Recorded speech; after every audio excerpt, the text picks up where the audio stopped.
سہیل آفریدی صاحب جو ہیں ان کا تعلق خیبر ضلع سے ہے. یہ قبائلی ضلع ہے, پہلے اس کو خیبر ایجنسی کہا کرتا تھا. PK-70 سے یہ پہلی مرتبہ MPA منتخب ہوئے ہیں. کافی عرصہ تک یہ انصاف اسٹوڈنٹس فیڈریشن کے صدر رہے. سہیل آفریدی موجودہ حکومت میں وزیر اعلیٰ کے معاون کی حیثیت سے جو ہے خدمات انجام دیتے رہے. بعد میں جب رد و بدل ہوا تو پھر ان کو مینا خان آفریدی کی جگہ وزیر برائے ہائر ایجوکیشن بنایا گیا, یعنی ان کو ترقی بھی دی گئی. معاون خصوصی سے ان کو فل وزیر جو ہے یہ بنایا گیا. اب کچھ اطلاعات ایسی بھی ہیں کہ علی امین گنڈاپور کے حوالے سے یہ کہا جا رہا ہے کہ ان کا مستقبل کیا ہوگا. وہ کیا اپنی سیٹ سے بھی استعفیٰ دیں گے, صوبائی اسمبلی کی جو نشست ہے, کیا وہ سینئر وزیر کے طور پر کابینہ کا حصہ ہوں گے؟ کیونکہ ایک اطلاع یہ بھی گھوم رہی ہے, گردش کر رہی ہے کہ وزیر اعلیٰ ہوں گے سہیل آفریدی اور سینئر وزیر ہوں گے علی امین گنڈاپور. اس اطلاع میں کتنی صداقت ہے میں فی الحال اس حوالے سے کچھ نہیں کہہ سکتا, کیونکہ پاکستان ہے, پاکستان کی سیاست ہے اور پھر تحریک انصاف ہے, اس کے اندر کچھ بھی ہو سکتا ہے. سیکیورٹی معاملات پہ ہم روزانہ کے ولاگ میں بات کرتے ہیں اور یہاں پر بھی سیکیورٹی کا معاملہ بیچ میں آیا ہے. کچھ ذرائع کہتے ہیں کہ پوچھتے ہیں کہ وزیر اعلیٰ خیبر پختونخوا علی امین گنڈاپور کا قصور کیا تھا, ان پہ الزامات کیا تھے, کیا انہوں نے کرپشن کی تھی, کیا انہوں نے عمران خان کی جو ڈائریکشن تھی اس ڈائریکشن سے روگردانی کی تھی, کیا وہ احکامات نہیں مانتے تھے, یا وہ دھوکہ دیتے تھے, یا وہ عمران خان کے غدار تھے.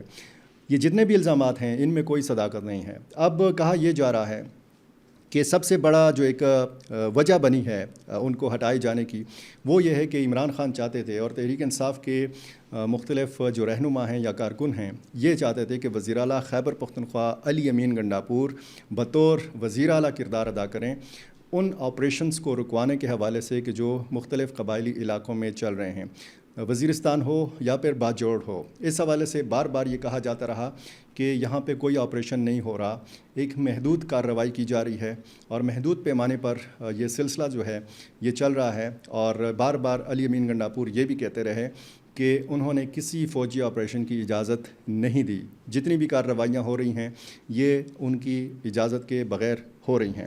اب صورتحال یہ ہے کہ یہ سوال کہ علی امین گنڈاپور کتنا ضروری تھی. علی امین گنڈاپور کے حوالے سے ایک تاثر یہ ہے کہ وہ وکٹ کے دونوں جانب ان کے اچھے تعلقات تھے اور وہ ایک بنیادی طور پر پل کا کردار, برج کا کردار ادا کر سکتے تھے اسٹیبلشمنٹ کے اور پاکستان تحریک انصاف کے. اب یہ پل اور یہ برج جو ہے اب یہ بیچ میں نہیں رہا. جس طریقے سے سہیل آفریدی نے بڑی دھواں دار تقاریر کی ہیں, خیبر پختونخوا اسمبلی میں ریکارڈ کا حصہ ہیں, یہ سوال بھی کافی اہمیت کا حامل ہے کہ اب سہیل آفریدی کی کیسے بنے گی اسٹیبلشمنٹ کے ساتھ, کیسے ان کا ورکنگ ریلیشن شپ ہوگا عسکری قیادت کے ساتھ. ایک وزیر اعلیٰ کے طور پر سہیل آفریدی کیسے پشاور کے کور کمانڈر کے ہمراہ بیٹھیں گے اور یہاں پر فیصلے ہوں گے. جس طریقے سے ان کی جذباتی تقاریر ہیں, جس طریقے سے ان کے الزامات ہیں, یا جس طریقے سے جس سٹائل میں جس انداز میں وہ بات کرتے تھے, وہ سارا سٹائل, وہ سارا انداز, وہ ساری تقاریر جو ہیں اسمبلی ریکارڈ کا حصہ ہیں. آج بھی یہ ساری چیزیں دیکھی جا سکتی ہیں. لیکن ساتھ ساتھ یہ بھی کہا جا رہا ہے کہ ایک انرجیٹک, ایک باصلاحیت نوجوان ہیں سہیل آفریدی, اور نہ صرف اپنے علاقے کے لیے کافی کچھ کرنے کی تمنا رکھتے ہیں بلکہ صوبے کے لیے بھی ایک خاصی تبدیلی کی امید ہے ان سے.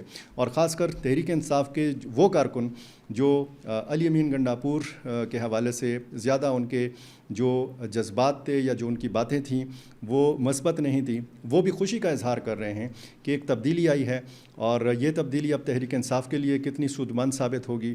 جس طریقے سے یہاں پر مختلف شخصیات کو گرفتار کرنے کا سلسلہ چلتا رہا, ہم نے دیکھا کہ جو مختلف شخصیات ہیں, صنم جاوید کو پچھلے ہی دنوں رات کو یہاں سے خیبر پختونخوا کے دارالحکومت پشاور سے اس جگہ سے گرفتار کیا گیا کہ جہاں سے چند کلومیٹر کے فاصلے پر وزیر اعلیٰ ہاؤس ہے. یعنی اس صوبے کے چیف ایگزیکٹو, تحریک انصاف کے چیف ایگزیکٹو, اور چند کلومیٹر کے فاصلے پر صنم جاوید کا گرفتار ہونا, یہ بھی ایک کافی اس حوالے سے بھی سوال اٹھائے جاتے رہے. سہیل آفریدی کا نام کس نے نامزد کیا ہے, اس حوالے سے بھی کہا جا رہا ہے. اور یہ بھی کہا جا رہا ہے کہ جی ایک بڑی غلطی جو کی علی امین گنڈاپور نے وہ اٹیک تھا علیمہ خان کے اوپر، عمران خان کی ہمشیرہ کے اوپر، جس طریقے سے انہوں نے باتیں کی، کھل کے باتیں کی، اور انہوں نے کہا کہ جی وہ گروپ بندی کر رہی ہیں، وہ پارٹی معاملات میں مداخلت کر رہی ہیں. یہ بھی کچھ مبصرین کہتے ہیں کہ یہ ان کے لیے ایک کاری ضرب جو ہے یہ غلطی ثابت ہوئی ہے. کہا جاتا ہے کہ اس میں بشرا بی بی کا بھی کردار ہے. بشرا بی بی کا کردار اس حوالے سے بتایا جاتا ہے کہ جناب سہیل آفریدی کا نام جو ہے بشرا بی بی نے نامزد کیا ہے. کتنی صداقتیں ہیں، کتنے حقائق ہیں، کتنی افواہیں ہیں. کچھ ہی دن میں بہت سارے معاملات کلیئر ہو جائیں گے. میں نے جتنے سوال اٹھائے ہیں یہ وہ سوالات ہیں جو اٹھائے جا رہے ہیں، تحریک انصاف کے حلقوں کے اندر اٹھائے جا رہے ہیں. بہت بڑی تبدیلی ہے، بہت بڑی مزید تبدیلیوں کا امکان ہے. خیبر پختونخوا کی اپوزیشن کی کیا تیاری ہوگی؟ اس وقت پارلیمانی پارٹی کا جو اجلاس ہے وہ ہنگامی طور پر طلب کیا گیا ہے. تمام ایم پی ایز اکٹھے ہوں گے، حکمت عملی بنائی جائے گی. گروپ بندیاں جو ہیں تحریک انصاف کے اندر یا پارلیمانی پارٹی کے اندر وہ اب کھل کے سامنے آئیں گی. کھل کے پتہ چلے گا کہ کون کس کے ساتھ تھا، اب کون کس کے ساتھ ہوگا.